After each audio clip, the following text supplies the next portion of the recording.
परमेश्वरा, काय विचित्र होऊन बसलंय हे. त्याला तर राजवाडे 4 दिवस नाही आहेत. या 4 दिवसात घराचं रक्षण कर रे बाबा. आणि राजवाड्यांचा प्रवास सुखरूप होऊ दे. त्यांना नीट ठेव. त्यांच्याशिवाय 4 दिवस अवघडच जाणार आहेत.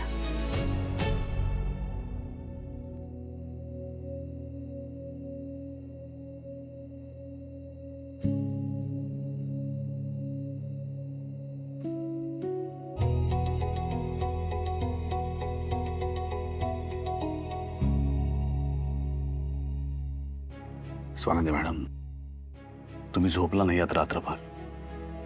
हे बघा, इतका विचार करू नका.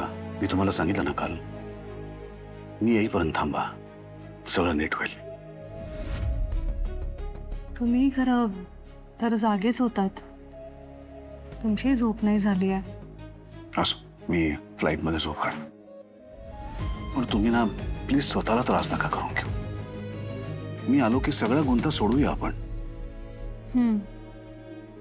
तुम्ही आता 4 दिवसांनी येणार म्हणजे तुम्ही गुरुवारी रात्री याल का शुक्रवारी सकाळी? म्हणजे स्वानंदी मॅडम, फ्लाईटची वेळ बघून मी सांगतो.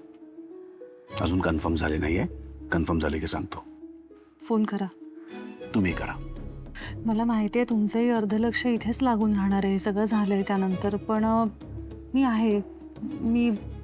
मी सांभाळेन इथे सगळं. पण तुम्ही फक्त कामाकडे लक्ष द्या आता 4 दिवस. आपण आल्यावर दोघं मिळून नीट करू सगळं. आणि तुमच्या डोक्यात खूप विचार चालू आहे. इतके विचार चालू असताना शांत चित्ताने काम करा. हो. तुम्हाला दुखापत करून घेऊ नका. नाही, काहीतरी वेड्यासारखं खाऊ नका. तिथे थोडं सांभाळा.